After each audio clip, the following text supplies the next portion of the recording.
नमस्कार, बहुत बहुत स्वागत है आपका बुलेटिन में। मैं हूं आपके साथ राजश्री थवाई। तो चलिए बात कर लेते हैं अहम खबरों की। तो छठे चरण के लिए चुनावी मैदान में घमासान मचा हुआ है, क्योंकि इस बार मतदान प्रदेश के मुखिया की गृह जनपद गोरखपुर में भी है।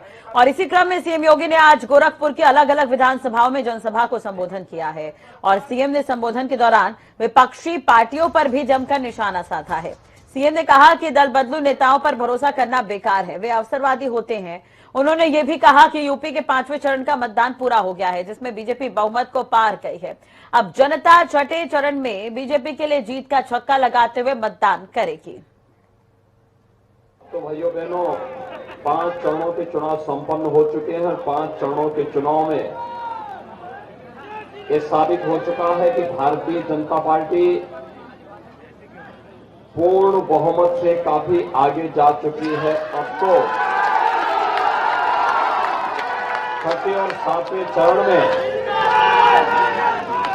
केवल छक्का लगाने के लिए भारतीय जनता पार्टी आई है।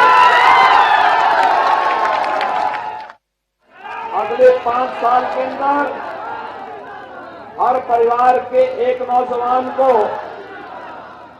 सरकारी नौकरी उपलब्ध करवाने अथवा रोजगार और चार रोजगार के साथ जोड़ेंगे। और यही नहीं, 1 करोड़ नौजवान को टैबलेट और स्मार्टफोन दे रहे हैं। भाइयों बहनों, समाजवादी पार्टी ने इसकी कंप्लेंट की है चुनाव आयोग से, और हमने तय किया है कि अब 2 करोड़ नौजवानों को इस सुविधा देंगे। कोई खर्चा आपका नहीं आने वाला। हमारी संवेदना किसानों के प्रति, नौजवानों के प्रति, महिलाओं की सुरक्षा के प्रति, बेटियों की सुरक्षा के प्रति है। लेकिन समाजवादी पार्टी की संवेदना किसके साथ है? आतंकवादियों की प्रति। आपने देखा होगा जब इस सत्ता में आए थे, इन्होंने आतंकवादियों पर दायर मुकदमों को वापस लेने का पाप किया था कि नहीं किया था? उनकी संवेदना तो आतंकवादियों के प्रति है, आपके प्रति थोड़ा है, युवाओं के प्रति थोड़ा है। इधर प्रधानमंत्री नरेंद्र मोदी ने आज महाराजगंज और बलिया में जनसभा को संबोधित किया। इस दौरान पीएम मोदी ने विपक्षी पार्टियों पर जमकर निशाना साधा। पीएम मोदी ने कहा कि जिन जिलों को घोर परिवारवादियों ने जितना पीछे धकेला, उनके विकास के लिए हम उतनी ज्यादा मेहनत कर रहे हैं। जो उन्हें करना चाहिए था वो हम कर रहे हैं। पीएम ने आगे कहा कि परिवारवादियों को बुरा लगता है कि पूर्वांचल कैसे आगे बढ़ रहा है। ये घोर परिवारवादी जाति पाति में फंसे हैं और विकास रोकना चाहते हैं। ये घोर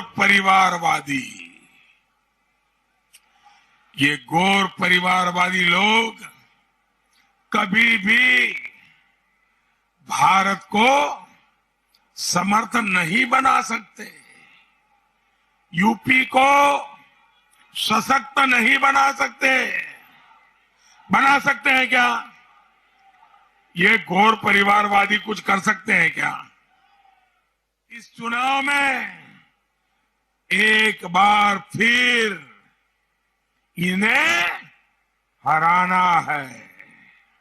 हराओगे? फिर से उनके महल में वापस भेजोगे? हर सीट पर पटकनी देनी है? देंगे क्या? कोई सीट उनके पास जानी नहीं चाहिए। करोगे ना? चाहे बीजेपी हो या निषाद पार्टी या अपना दल, हर कोई जीत करके आना चाहिए। करोगे ना? इन घोर परिवारवादियों को नींद हराम हो जाती है। उनको बुरा लगता है कि पूर्वांचल कैसे आगे बढ़ रहा है। पूर्वांचल को जात पात में उलझाकर ये घोर परिवारवादी खुद यूपी का विकास रोकना चाहते हैं। देवस्थानम बोर्ड को राज्यपाल ने हस्ताक्षर कर निरस्त कर दिया है। बद्री केदार मंदिर समिति अब यात्रा का प्रबंधन और परिचालन करेगा। 2 साल की लंबी लड़ाई के बाद बोर्ड निरस्त हुआ है। बद्री केदार मंदिर समिति के अध्यक्ष अजेंद्र अजय ने कहा कि समिति तैयार है।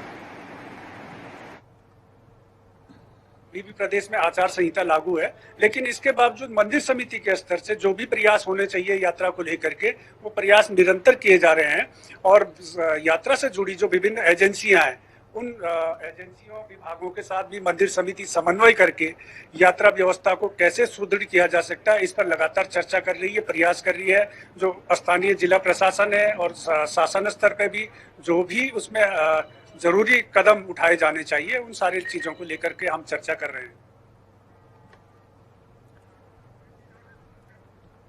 तो राज्यपाल ने हस्ताक्षर कर अब जो देवस्थानम बोर्ड था उसे निरस्त कर दिया है। अब आगे की जो तैयारी है वो बजरी केदार समिति है वो करेगी।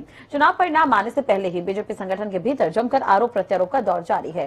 संगठन स्तर में भी बड़े बदलाव की सुगबुगाहट है। भाजपा प्रवक्ता शादाब शम्स का कहना है कि कांग्रेस के दावे 10 मार्च को गलत साबित हो जाएंगे। मुझे ऐसा लगता है कि अभी सब लोग जब चुनाव से आते हैं तो कुछ ना कुछ बात कहते हैं। पूरे चुनाव में, चुनाव के बाद जिसने जो किया, जिसने जो बोला, मेरी पार्टी दुनिया का सबसे बड़ा संगठन है। एक एक चीज की जांच की जाएगी, एक एक चीज के ऊपर जो भी अनुशासन के दायरे से बाहर बात की गई होगी, जिस शख्स ने की गई हो, कितना बड़ा हो कितना छोटा हो, उनके खिलाफ कार्रवाई की जाएगी। लेकिन वो समय आने दीजिए, जब समय आएगा तो सबको पता चल जाएगा। खबरों की ओर तो उत्तराखंड बीजेपी के वरिष्ठ नेता और हरिद्वार से सांसद रमेश पोखरियाल निशंक ने बीजेपी के राष्ट्रीय अध्यक्ष जगत प्रकाश नड्डा से मुलाकात की। इस मुलाकात के कई मायने निकाले जा रहे हैं। इस बीच हमारे संवाददाता अंकुश डोभाल ने रमेश पोखरियाल निशंक से सुपर एक्सक्लूसिव बातचीत की है। उत्तराखंड में विधानसभा चुनाव हुए 2 हफ्ते का समय बीत गया है, लेकिन सियासी हलचल अभी भी तेज है। अभी समय जो सबसे ज्यादा चर्चा है वो है रमेश पोखरियाल निशंक के दिल्ली आने की। इस समय हमारे साथ निशंक साहब खुद मौजूद हैं। सर, सबसे पहले तो बहुत बहुत स्वागत आपका जनता टीवी पर। चर्चा उत्तराखंड में एक ही है कि निशंक साहब दिल्ली हैं और ऐसे में सियासी हलचल तेज नजर आ रही है। हम किस तरह से देखें आपकी इस दिल्ली दौरे को?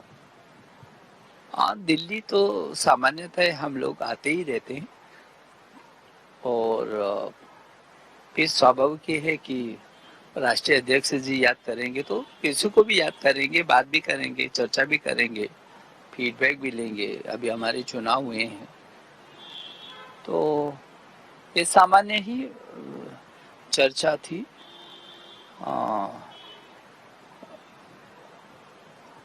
रिजल्ट आएगा, हम वहाँ गवर्नमेंट बनाएंगे तो स्वाभाविक राष्ट्रीय अध्यक्ष जी वहाँ की फीडबैक किसी से भी ले सकते हैं और ले ही रहे हैं। सर, आप वरिष्ठ नेता हैं, चर्चा ये है कि आपको एक बड़ी जिम्मेदारी दी जाने वाली है और ये चर्चाएं बहुत तेजी से उत्तराखंड में चल रही हैं, तो क्या हम माने कि आपको कोई बड़ी जिम्मेदारी मिल सकती है भविष्य में? हाँ, मेरी सबसे बड़ी जिम्मेदारी है कि मैं भारतीय जनता पार्टी का कार्यकर्ता हूँ, तो उसको मैं अपनी बड़ी जिम्मेदारी मानता हूँ कि भारतीय जनता पार्टी का जो विजन है और प्रधानमंत्री जी का जो मिशन है उसके साथ जुड़ करके और जिस ढंग से वो काम कर रहे हैं उसको आम जनता तक पहुंचाना ये हम सब लोगों की जिम्मेदारी है। और भारतीय जनता पार्टी पूरी दुनिया की सबसे बड़ी पार्टी है इस समय, और यदि देखें तो नरेंद्र मोदी जी दुनिया के सबसे लोकप्रिय प्रधानमंत्रियों में है, सबसे लोकप्रिय नेताओं में है। तो ये संयोग बहुत कम मिलता है और ये देश दुनिया का सबसे बड़ा लोकतांत्रिक देश है और दुनिया के सबसे बड़े लोकतांत्रिक देश की सबसे बड़ी दुनिया की सबसे बड़ी पार्टी हो जाए और दुनिया का सबसे बड़ा लोकप्रिय नेता मिल जाए तो कितना बड़ा अच्छा संयोग है ये। तो इसीलिए हम सब लोगों की जिम्मेदारी है कि हम उस विजन को, उस काम को नीचे जनता तक पहुंचाएं। जानकार मानते हैं कि रमेश पोखरियाल निशंक से बड़ा प्रबंधक कोई नहीं। अभी उत्तराखंड में चुनाव हुए, बीजेपी के कुछ बागियों के साथ आपने बात की तो वो चुनाव में बैठ गए। ऐसे में माना यह जा रहा है कि आपसे बेहतर संगठन और कोई उत्तराखंड में फिलहाल चला नहीं सकता। ऐसा भी नहीं है। भारतीय जनता पार्टी का हर कार्यकर्ता जिसको जो जिम्मेदारी मिलती है वो काम करता है और मैं भी पीछे 30 साल 35 साल से संगठन में नीचे से काम करता आया हूँ और मेरे संगठन ने मुझे जो भी जिम्मेदारी, चाहे संगठनात्मक जिम्मेदारी दी है, तो मेरी कोशिश रही कि उसको मैं पूरी निष्ठा के साथ उसका रिजल्ट अपने संगठन को दे सकूं। कई बड़ी जिम्मेदारी आपने निभाई, आपने खुद भी जिक्र किया। अब तो स्वास्थ्य भी आपका ठीक है ईश्वर की कृपा से, पहले मंत्रालय आपको छोड़ना पड़ा था क्योंकि स्वास्थ्य खराब था। अब बड़ी जिम्मेदारी के लिए निशंक साहब कितना तैयार हैं, ये हम जानना चाहेंगे। मेरा स्वास्थ्य, ये बात सही है, क्योंकि उस संकट से पूरी दुनिया गुजरी है और मैं दूसरी बार जो मुझे ये संकट में, मैं पहली बार कोरोना से तो ठीक होकर के आ गया था, लेकिन अचानक जो दूसरी बार ये संकट हुआ वो काफी गहरे संकट में डाल दिया था। अब मैं बिल्कुल ठीक हूँ और अभी उत्तराखंड के चुनाव में भी जितना मैं समय दे सकता था मैंने पूरा दिया है।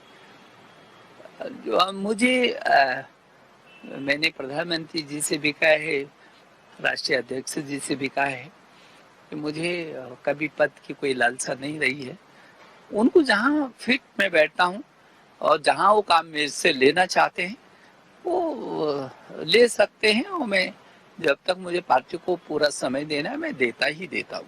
उत्तराखंड में विधानसभा चुनाव है, अभी रिजल्ट 10 मार्च को आएगा। क्या मान रहे हैं कितनी सीट उत्तराखंड में इस बार बीजेपी निकाल रही है, क्योंकि मुख्यमंत्री तो 60 पार का दावा कर रहे हैं, आप क्या मानते हैं सर? हम अच्छी से सरकार बनाएंगे और उत्तराखंड में जितना काम हुआ सोच भी नहीं सकता कोई। और जो हम लोगों ने कहा था कि डबल इंजन की सरकार चाहिए, वो डबल इंजन की माने जो दिल्ली की सरकार है वो उत्तराखंड को जिस तरीके से पोषित करती है और उस को और मजबूत करती है, मैं समझता हूं कि लोगों को समझ में आया होगा कि डबल इंजन नहीं होता तो आज उत्तराखंड कहाँ रहता। 1 लाख करोड़ से भी अधिक पैसा उत्तराखंड में केंद्र की हमारी सरकार ने, जो मोदी जी के नेतृत्व में चलने वाली सरकार ने दिया। और मोदी जी ने हमेशा कहा, अटल जी ने बनाया है उत्तराखंड को, मैं इसको संवारूंगा, और वो संवार रहे हैं। आपको मालूम है कि केदारनाथ से लेकर के माने अंतिम छोर पर भी उनकी नजर रहती है और इधर के नीचे के अंतिम छोर तक भी नजर रहती है। तो इसलिए डबल इंजन की गवर्नमेंट होने के नाते जो उत्तराखंड को लाभ मिला है उसके कारण लोगों के मन मस्तिष्क पर वहाँ बीजेपी छाई है, वहाँ की उत्तराखंड भारतीय जनता पार्टी की गवर्नमेंट छाई है और विशेष करके नरेंद्र मोदी जी छाई है। बात करने के लिए शुक्रिया, धन्यवाद। तो ये थे रमेश पोखरियाल निशंक। साफ तौर पर ये कहना है कि पार्टी जो भी जिम्मेदारी देगी उसके लिए पूरी तरीके से तैयार है, और साथ ही साथ दावा ये भी है कि उत्तराखंड में लोग जो हैं वो डबल इंजन की सरकार को लाने के लिए पूरी तरह तैयार हैं। कैमरा पर्सन आसिफ के साथ अंकुश डोभाल, जनता टीवी, दिल्ली।